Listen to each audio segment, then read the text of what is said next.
18 दिनों तक चले इस महायुद्ध ने संसार को यह दिखा दिया था कि अधर्म चाहे कितना भी बड़ा क्यों ना हो, अंत में धर्म की ही विजय होती है। लेकिन इस युद्ध के समाप्त होने के बाद भी शांति नहीं आई, क्योंकि इतने बड़े युद्ध के बाद धरती मां स्वयं भी कराह रही थी। कुरुवंश का लगभग विनाश हो चुका था। पांडवों को विजय मिली थी, लेकिन यह विजय भी उनके लिए किसी शाप से कम नहीं थी, क्योंकि वे अपने ही सगे संबंधियों के रक्त से सनी हुई भूमि पर खड़े थे। इस युद्ध का सबसे बड़ा सूत्रधार, मार्गदर्शक और साक्षी भगवान श्री कृष्ण थे। उन्होंने पांडवों को धर्म युद्ध का मार्ग दिखाया, अर्जुन को गीता का उपदेश दिया, धर्म की स्थापना के लिए असंख्य लीलाएं रचीं। लेकिन युद्ध समाप्त होने के बाद उनका उद्देश्य भी धीरे धीरे पूरा हो चुका था। अब समय आ गया था कि वे अपने अवतार कार्य को समेटें और पृथ्वी लोक से विदा लें। युद्ध समाप्त होने के बाद श्री कृष्ण सबसे पहले हस्तिनापुर गए। वहां धृतराष्ट्र, गांधारी और विदुर शोक में डूबे हुए थे। गांधारी ने कृष्ण को देखकर अपने मन का रोष प्रकट किया। उसने कहा कि हे वासुदेव, यदि आप चाहते तो यह युद्ध टल सकता था। आप सर्वज्ञानी हैं, सर्वशक्तिमान हैं, आपने युद्ध को रोका क्यों नहीं? कृष्ण ने गांधारी की पीड़ा को शांत स्वर में सुना और फिर समझाया कि यह सब नियति का खेल है। जो कुछ भी हुआ वह समय के चक्र में पूर्व नियत था। उन्होंने गांधारी को यह भी कहा कि पांडवों की विजय अधर्मियों को नष्ट करने के लिए हुई है। यह भगवान का संकल्प था। गांधारी के मन में कृष्ण के प्रति क्रोध था, इसलिए उसने कृष्ण को शाप दिया कि जैसे कुरुवंश का नाश हुआ वैसे ही यदुवंश का भी नाश होगा।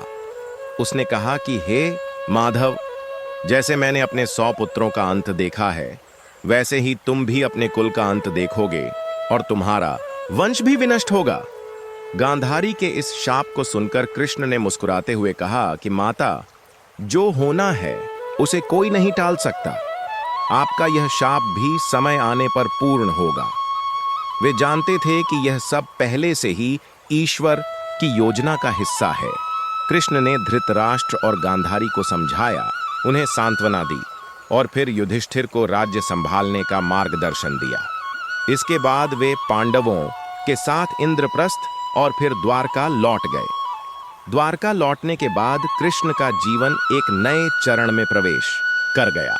वे जानते थे कि उनका अवतार कार्य लगभग पूरा हो चुका है। उन्होंने कंस का वध किया था, जरासंधि और अन्य राक्षसों का संहार किया था।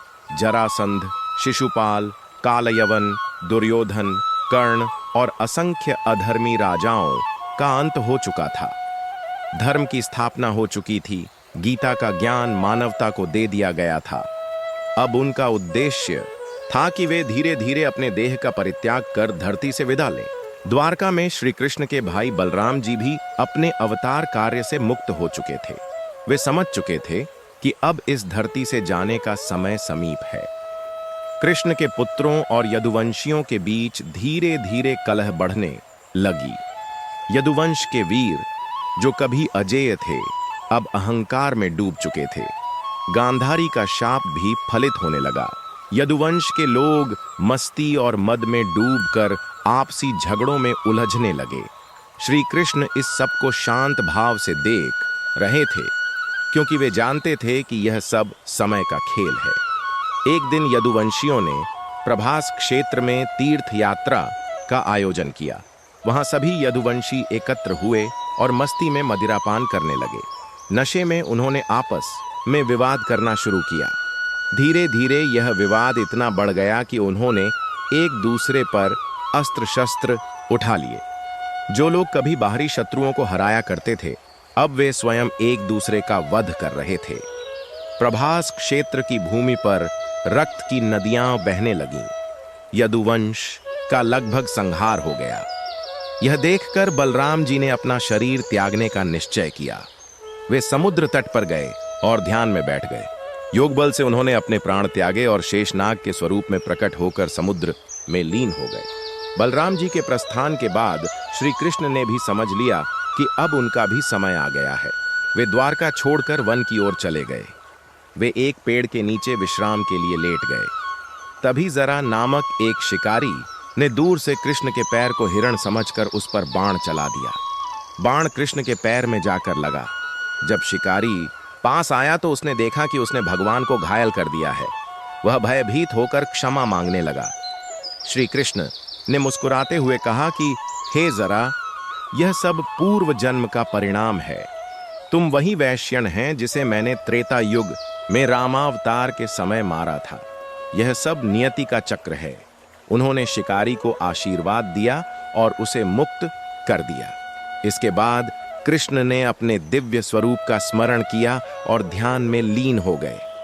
वे योग बल से अपने देह का परित्याग कर गोलोक धाम को प्रस्थान कर गए। कृष्ण के प्रस्थान के बाद द्वारका नगरी समुद्र में डूब गई। जैसे ही कृष्ण ने इस धरती को छोड़ा, वैसे ही द्वारका का अस्तित्व भी समाप्त हो गया। यह सब देखकर अर्जुन द्वारका पहुंचे।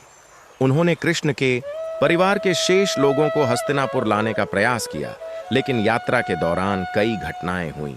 अर्जुन, जो कभी महान धनुर्धर थे, उन्हें अपनी दिव्य शक्ति कमजोर होती हुई महसूस हुई। यह सब इस बात का संकेत था कि द्वापर युग का अंत हो चुका है और कलयुग का आरंभ हो गया है। कृष्ण के प्रस्थान से यह जगत एक युग से दूसरे युग में प्रवेश कर गया। ये कथा हमें यह सिखाती है कि भगवान का अवतार भी नियति के अनुसार होता है। जब जब धर्म की हानि होती है और अधर्म बढ़ता है, भगवान पृथ्वी पर अवतार लेकर अधर्म का नाश करते हैं। महाभारत युद्ध में श्री कृष्ण ने अर्जुन को गीता का ज्ञान दिया, जो आज भी मानवता के लिए मार्गदर्शन है। उन्होंने अपने जीवन के माध्यम से यह दिखाया कि ईश्वर का जन्म और मृत्यु भी केवल लीला है। वे शरीर धारण करते हैं, लेकिन वे कभी जन्म मरण के बंधन में नहीं बंधते। महाभारत के बाद कृष्ण का जाना केवल एक शरीर का जाना था। उनका स्वरूप आज भी सबके हृदयों में विद्यमान है। वे आज भी भक्तों के मन में राधा के संग रास रचाते हैं। वे आज भी हर भक्त की पुकार पर उपस्थित हो जाते हैं। उनके जाने का अर्थ केवल एक युग का अंत था, लेकिन उनकी लीला शाश्वत है। महाभारत के बाद का यह प्रसंग हमें यह भी सिखाता है कि समय का चक्र अटल है। आज जो शक्तिशाली है, कल वह भी मिट सकता है। यदुवंश जो इतना सामर्थ्यवान था, उसका भी अंत हो गया। इसका कारण था अहंकार और अधर्म की प्रवृत्ति। कृष्ण ने स्वयं सब कुछ देखा, लेकिन हस्तक्षेप नहीं किया, क्योंकि वे जानते थे कि यह सब नियति का खेल है। कृष्ण के जीवन की यह अंतिम लीला हमें यह समझाती है कि भगवान भी अपने ही बनाए नियमों का पालन करते हैं। वे समय के चक्र को बदलते नहीं, बल्कि उसके माध्यम से संसार को शिक्षा देते हैं। कृष्ण का गोलोक प्रस्थान मानवता के लिए एक संदेश था कि धर्म की स्थापना के लिए हर युग में प्रयास आवश्यक है। उनका यह अवतार केवल उस समय के लिए नहीं था, बल्कि आने वाली पीढ़ियों के लिए भी एक मार्गदर्शन है। द्वारका का समुद्र में डूबना भी प्रतीक है कि भौतिक जगत का कोई भी वैभव स्थायी नहीं है। चाहे वह कितना भी सुंदर और समृद्ध क्यों न हो, समय आने पर सब समाप्त हो जाता है। कृष्ण ने अपने जीवन से यह सिखाया कि संसार अस्थायी है, केवल ईश्वर का नाम और धर्म का मार्ग ही शाश्वत है। कृष्ण का गोलोक प्रस्थान एक रहस्यमय घटना थी, जिसे केवल सत्पुरुष ही समझ सकते हैं। महाभारत युद्ध के बाद वे जानते थे कि उनका धरती पर रहने का उद्देश्य लगभग पूरा हो गया है। उन्होंने अपने भक्तों को प्रेम का महत्व सिखाया, अर्जुन को गीता का उपदेश दिया, दुर्योधन जैसे अधर्मियों का अंत किया और धर्म की रक्षा की। अब उनका समय था कि वे इस पृथ्वी से विदा लेकर अपने धाम लौट जाए। जब प्रभास क्षेत्र में यदुवंश का विनाश हुआ, तब यह केवल गांधारी के शाप का परिणाम नहीं था, बल्कि यह स्वयं श्री कृष्ण की योजना थी। वे नहीं चाहते थे कि द्वारका का सामर्थ्य और यदुवंश कलयुग में अधर्म का कारण बने।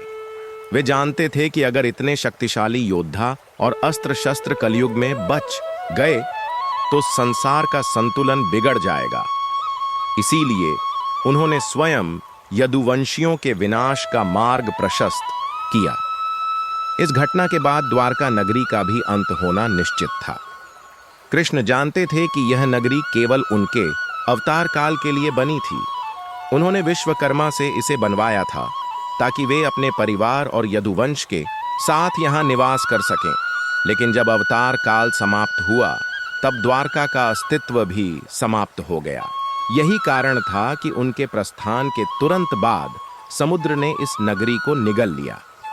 इस घटना से यह शिक्षा मिलती है कि संसार का कोई भी वैभव, चाहे वह कितना भी दिव्य या अद्वितीय क्यों न हो, स्थायी नहीं है। द्वारका की डूबने की कथा हमें यह समझाती है कि हर युग का एक उद्देश्य होता है और समय का चक्र कभी नहीं रुकता। कृष्ण के प्रस्थान का समाचार जब पांडवों को मिला तो वे गहरे शोक में डूब गए। अर्जुन, जो श्री कृष्ण के सबसे प्रिय सखा और शिष्य थे, वे टूट गए। उन्होंने तुरंत द्वारका की ओर प्रस्थान किया ताकि कृष्ण के परिवार को बचा सकें और उन्हें हस्तिनापुर ला सकें। लेकिन अर्जुन के लिए यह यात्रा बेहद कठिन थी। जैसे ही वे द्वारका पहुंचे, उन्होंने देखा कि नगरी का अधिकांश हिस्सा समुद्र में डूब चुका है। केवल कुछ महिलाएं और बालक बचे थे। अर्जुन ने उन्हें एकत्र किया और उन्हें लेकर हस्तिनापुर की ओर चल पड़े। लेकिन रास्ते में कई डाकुओं ने उन पर आक्रमण कर दिया। अर्जुन, जो कभी अद्वितीय धनुर्धर थे, जिनकी गांडीव की आवाज सुनकर शत्रु कांप उठते थे, वे अब स्वयं को निर्बल महसूस कर रहे थे। वे गांडीव उठाते तो थे, लेकिन तीर सही लक्ष्य पर नहीं लगते थे। यह देखकर अर्जुन को समझ आया कि श्री कृष्ण का साथ ही उन्हें वह दिव्य शक्ति प्रदान करता था। अब जब कृष्ण ने धरती छोड़ दी थी, उनका योग बल भी अर्जुन से विलुप्त हो गया। अर्जुन ने जैसे तैसे कुछ स्त्रियों और बच्चों को बचाया, लेकिन कई स्त्रियां डाकुओं के हाथों अपमानित हुईं और उन्होंने आत्महत्या कर ली। यह देखकर अर्जुन का हृदय टूट गया। जब वे हस्तिनापुर पहुंचे तो उन्होंने युधिष्ठिर को सब बताया। पांडवों ने यह अनुभव किया कि अब यह पृथ्वी कलयुग में प्रवेश कर चुकी है। धर्म की रक्षा के लिए जो अवतार हुआ था, वह अब धरती से विदा हो चुका है। यह संसार अब अंधकारमय युग की ओर बढ़ रहा है। इस बात को समझकर पांडवों ने भी राजपाट का त्याग करने का निर्णय लिया। युधिष्ठिर ने राज्य परीक्षित को सौंप दिया, जो अभिमन्यु का पुत्र था। इसके बाद पांडव हिमालय की ओर चल पड़े और स्वर्गारोहण की यात्रा आरंभ की। इस प्रकार महाभारत का युद्ध, श्री कृष्ण का प्रस्थान और पांडवों का अंत, यह सब एक युग के समापन के प्रतीक थे। श्री कृष्ण का गोलोक प्रस्थान केवल एक घटना नहीं, बल्कि एक गहरा दार्शनिक संदेश है। यह हमें यह बताता है कि ईश्वर का अवतार संसार में केवल किसी विशेष उद्देश्य को पूरा करने आता है। जब वह उद्देश्य पूरा हो जाता है तो वे अपने धाम लौट जाते हैं। कृष्ण का यह जीवन भी एक शिक्षा है कि धर्म की स्थापना के लिए कर्म करना आवश्यक है। उन्होंने स्वयं यह कहा था कि जब जब धर्म की हानि होती है और अधर्म बढ़ता है, तब मैं प्रकट होता हूँ। यह केवल द्वापर युग के लिए नहीं, बल्कि प्रत्येक युग के लिए सत्य है।